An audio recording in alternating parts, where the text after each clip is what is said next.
Bonjour tout le monde, c'est Antoine pour Photopia. Je suis encore en plein réveil, je me dépêche, on a une lumière incroyable. Je viens de voir le soleil qui sort un petit peu de l'horizon. Le lever de soleil ici est beaucoup trop tôt. Je sais plus en France comment ça se passe. Là il était à... Le lever de soleil est à 6h10, il me semble, un truc comme ça. Nous sommes à Jeju. Nous allons prendre des photos, bien évidemment. Et on rejoint donc le port de Sewa, toute petite ville, on va dire, un petit village en bord de mer. Et il y a un marché qui s'appelle le marché du lever de soleil, quelque chose comme ça. Il est connu en tout cas pour ça. Et je me suis dit, moi et ma passion des marchés, c'était évidemment le bon moment, le bon endroit pour aller y faire des photos et vous en faire une petite vidéo. J'ai juste le check-out de l'hôtel qui est à 10h à peu près. Et ensuite, on va pouvoir aller au restaurant. Et ça sera dans une autre vidéo. Je vous inviterai à aller voir, mais ça je vous en parlerai un petit peu plus tard.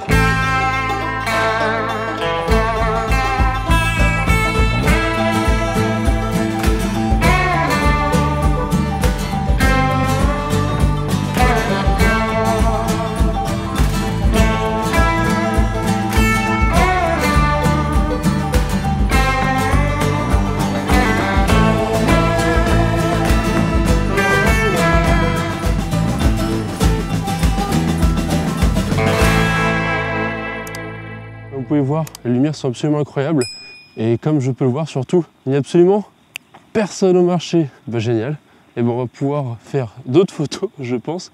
Je ne sais pas exactement quand le marché est ouvert, j'ai essayé d'aller chercher sur internet, j'avais pas trouvé d'informations. Il y a des coqs qui font que de chanter le matin. En tout cas on a des lumières assez incroyables, il y a quand même des gens qui viennent profiter un petit peu du lever de soleil et je peux comprendre pourquoi.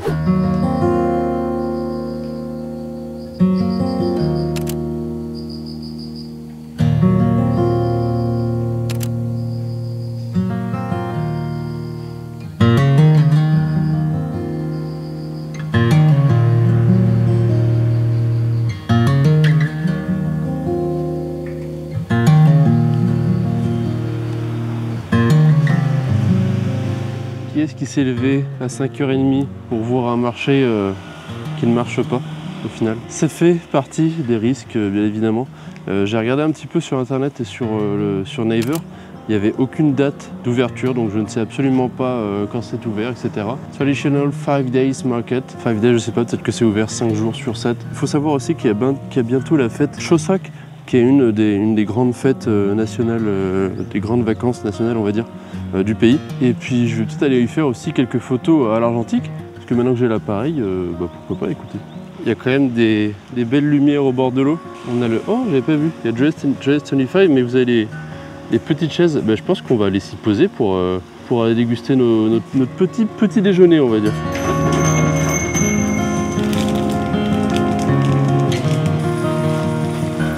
Pour me consoler, ça va être petit latte du GS25 et comme d'habitude les petites viennoiseries, les petits trucs à manger. Il y a combien de stores qui sont loin d'être aussi bons bien sûr qu'on se a en boulangerie en France, mais ça reste appréciable. La petite crème aux œufs à l'intérieur. Il n'est pas si bon que ça celui-là. Et vous avez bien évidemment plein de petits cafés mignons le long de la côte et ça fait plaisir. Et là ils ont quand même des petits endroits qui ont l'air sympas. Il manque juste un petit écran géant histoire de regarder un petit film en plein air.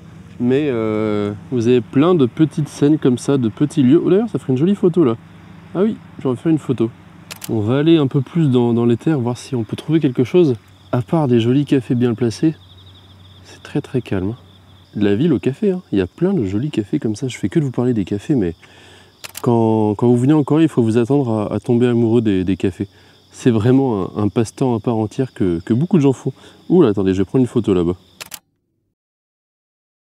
Nouvelle chose à voir de votre côté, le musée des Haenyeo.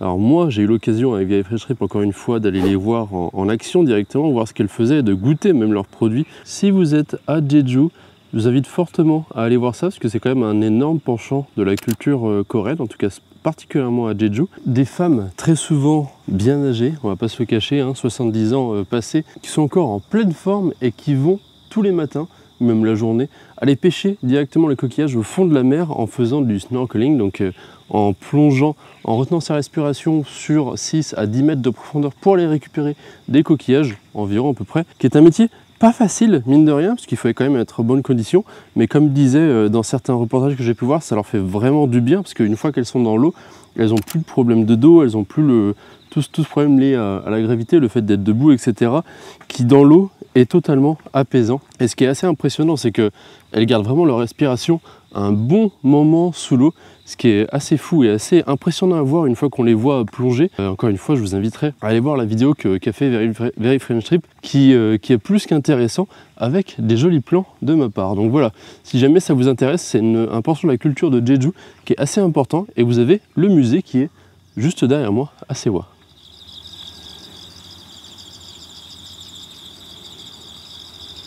Autre chose que j'ai remarqué ici, que vous pouvez voir déjà depuis un moment sur les vidéos et les stories que je poste, allez vous abonner à Instagram, c'est que énormément, si ce n'est pas tous les murets que vous voyez à Jeju sont faits en pierre de lave. Parce que oui, effectivement, vous avez un volcan. L'île, c'est une île volcanique. La plupart de tout ce que vous voyez en fait du sol est fait à partir de roches volcaniques. Quand vous allez au bord de la plage, c'est que de la roche volcanique, donc ça donne un charme tout particulier à l'île. Et vous avez donc tous les champs, etc. ici que vous pouvez voir qui sont délimités avec des pierres volcaniques. Quand je dis qu'il y en a partout, vraiment le sol, c'est de la pierre volcanique. Donc ça donne une esthétique, un charme particulier à l'île. Ils ont des architectures ici, il faut avoir confiance. Hein. Ça fait plusieurs fois que je vois des petits bâtiments comme ça qui tiennent sur 2 pauvres piliers. Mais si ça a résisté au typhon, c'est que ça devrait tenir. Mais c'est toujours assez impressionnant à voir.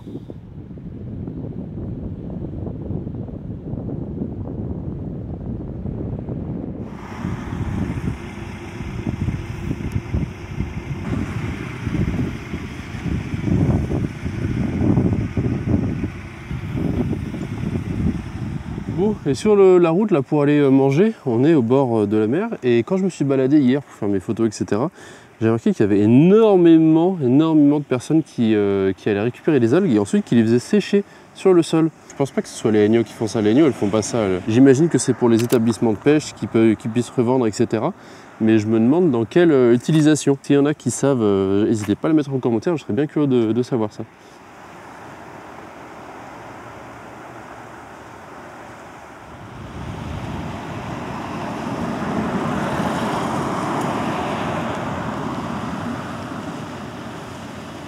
On arrive au restaurant, je le vois. Restaurant que vous retrouverez en vidéo, malheureusement je ne vais pas vous le montrer aujourd'hui, j'ai d'autres choses à vous montrer néanmoins. Donc restaurant que vous allez pouvoir retrouver dans une autre vidéo qui va sortir sur les spécialités de Jeju. En attendant, je vous mets juste une frame comme ça qui apparaît du plat que j'ai pu manger ici. On a vu sur la mer, franchement c'est très beau, il y a encore des gens derrière moi. Il y a un petit snack aussi avec la mascotte coréenne juste derrière. Peut-être que j'irai goûter ça aussi, ça sera, je pense, dans la vidéo des spécialités de Jeju. Ce restaurant était tout bonnement bon, juste très bon, que je vous inviterai du coup à aller voir sur la vidéo des spécialités de Jeju. Et en parlant de spécialités de Jeju, quelque chose aussi dont je vais vous parler plus en détail, c'est ça, cette petite bouteille d'espèce de jus d'orange avec accompagné de petits gâteaux qui à la base normalement sont fourrés aux haricots rouges. Et là c'est différent, à l'intérieur ça a un goût qui se rapproche un petit peu de ça, pour pas vous en dire trop et que vous puissiez aller voir la vidéo. Je vais encore m'exploser le bide à la fin de la journée.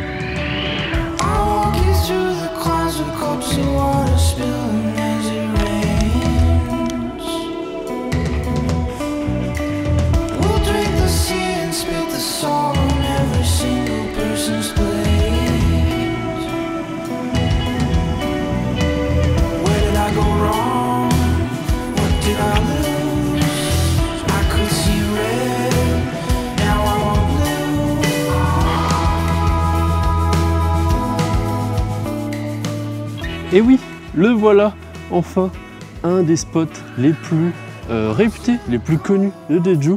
C'est cette petite montagne qui s'appelle la Sangsan, donc c'est montagne Sang. Un des endroits qui est tout au nord-est, plus est-est d'ailleurs, de l'île, qui est absolument magnifique.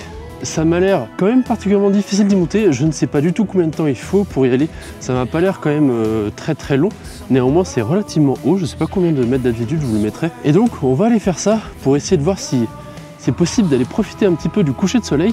Le soleil commence à baisser petit à petit. Donc, on va voir par où passer. Je ne sais pas du tout. Moi, je me dirige juste vers la montagne et je pense qu'on devrait avoir normalement des bords de côte assez sympas. On voit qu'il y a des gens qui se suivent par-ci par-là, mais ça reste néanmoins très très calme. J'espère juste que ça sera suffisant pour ne pas trop polluer entre guillemets les photos que je vais pouvoir faire.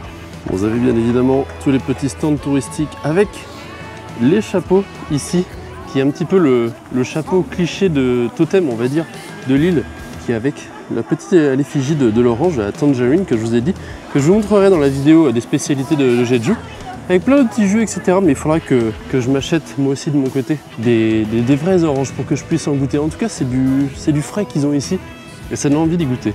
J'avais oublié que c'était payant, évidemment. C'est parti, j'ai pris le billet, parce que c'était payant, je n'avais pas fait attention, moi je pensais que c'était juste un endroit montagne classique, mais du coup c'est vrai que bon, après, tout est aménagé, mais 5000 quand même l'entrée, qui est au patrimoine de l'UNESCO, et vous allez voir que quand même, on verra mieux en haut, je vous spoil pas le trop, mais ça a l'air particulièrement joli. Alors par contre, chose que je découvre, l'UNESCO je veux bien, mais est-ce qu'on serait pas en train de valider l'une des 7 nouvelles merveilles du monde de la nature, ce qui est quand même pas rien, ce qui est même plutôt étonnant parce que même si le lieu, je vous avoue, a l'air très joli surtout à l'intérieur, c'est loin d'être le seul endroit, donc un des 7, ça me paraît étonnant.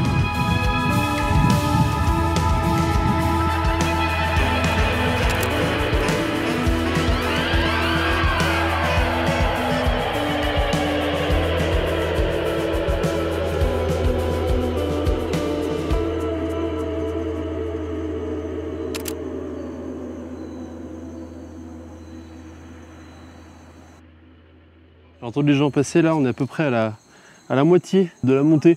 Et en fait, vous voyez, le sommet est juste ici. Et déjà, on a une vue sur Halansan qui est tout au fond, dans le brouillard. Bien évidemment, toujours les montagnes, toujours dans le brouillard. Néanmoins, ça reste des très jolis panoramas qu'on peut avoir.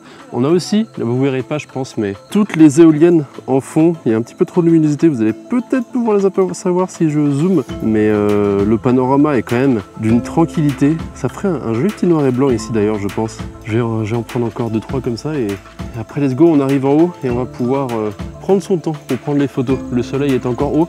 Malheureusement, je pense qu'il va être principalement caché par les nuages pour le coucher de soleil, donc bon, tant pis.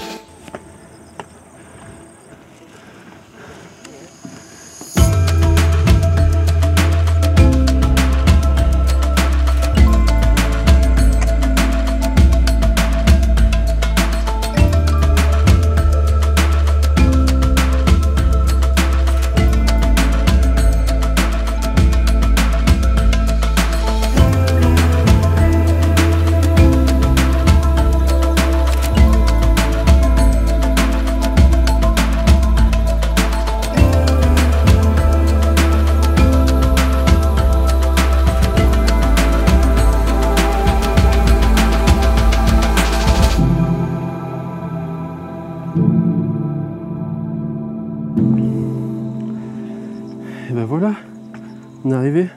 C'est pas très long au final, hein. C'était vraiment très rapide. Il faut 20 minutes on va dire pour monter, 20-30 minutes grand max. Ça paraît tellement, enfin c'est naturel, mais ça paraît tellement pas naturel d'avoir une espèce de dôme comme ça, presque parfait. Mais c'est vraiment très joli. C'est vraiment très joli. Il n'y a pas à dire. À recommander, à faire absolument, parce que c'est vraiment très rapide. Ça donne une vue magnifique. Il y a une autre vue sur le bord de la côte. Je pense que ça doit mériter le coup d'œil parce qu'il y a quand même des jolies couleurs. Avec, encore une fois, avec ces pierres volcaniques et toute l'herbe fraîchement verte tout autour de Jeju, comme ce que vous voyez là-bas. Il y a un petit côté Islande, si je ne me trompe pas, si je dis pas de bêtises, avec ces espèces de prairies vertes et les roches noires. Et c'est quand même très joli. Et on peut descendre en bord. Ah oui, c'est ça. Mais je vais descendre, je pense. Ou alors, quoi que... Non, je vais descendre. Alors, je me suis trompé. Le chemin pour descendre, c'est pas du tout celui-là, en fait. Donc, je vais me dépêcher. C'est juste de l'autre côté. Hop. Ah oui, effectivement, ça a l'air joli, mais vu comme ça donne pas envie. Surtout d'être monté. Je comprends pourquoi c'est fait en descente. Ça, c'est pas magnifique, ça. Vous m'excuserez, je me dépêche un peu, mais j'aimerais essayer de profiter du soleil qui éclaire encore un petit peu les vagues au loin là-bas et le bord de la côte. Mais qu'est-ce que c'est beau! J'ai déjà fait 1 ou 2 photos là, j'aime bien le contraste avec le bleu et le vert. Mais je suis jamais allé en Islande, hein. Mais vous me direz, ceux qui y sont allés, ça me fait quand même vraiment beaucoup penser à ça. ces montagnes escarpées à roches noires. Je me répète, hein, mais c'est de toute beauté. Moi caliente. Ça c'est du beau petit paysage comme on les aime. Bon, va falloir que je me décide. Oh, c'est joli ce sable. Oh, ça doit être agréable à marcher dessus. Bref, les photos, vite. Do not enter. Pas possible. Au Portugal, il y a des chutes de pierres apparentes et tout le monde peut y aller comme on veut. Et là, bon, il y en a peut-être, mais fuck. Et il y a les agneaux qui vont se baigner là. Oh, c'est agréable de marcher là. Ah, j'en ai plein les pieds. On dirait des petites billes dans les... Ah non, j'en ai plein les pieds maintenant. Pas trop le temps de vous parler. J'installe moi de mon côté le trépied pour avoir une vue comme ça. Oh, c'est magnifique même à l'écran. On va mettre ça là. Je vous accroche. Bougez pas. Je récupère un filtre. Le filtre ND. Je pense que je vais vous mettre le filtre ND. Oh, c'est toujours une galère à visser ces filtres. Nom de Dieu. Dobra. Je range ça pour pas abîmer. Alors, je vous laisse, je prends la photo. Allez, ciao. Et putain, il vient sur ma photo, lui. C'est pas possible. J'ai l'impression qu'il y a des agneaux qui se baignent. Non, mais casse-toi. J'en ai marre. Je veux pas. Pars d'ici, s'il te plaît. Non, il y a l'autre, c'est sa copine qui vient. Bon, je vais essayer. Je vais faire une pause longue. Au pire, j'essaierai de les enlever en post-prod. Hop, nouvelle photo, j'ai fait mon petit selfie, je fais jamais ça d'habitude mais là j'avais une idée donc je trouvais ça assez classe. Et de toute façon j'ai aucune excuse, voilà, c'est juste stylé donc j'en profite. Et maintenant, je vous laisse photo.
Bon, eh bien, ça aurait été une journée en rebondissement, j'ai envie de dire.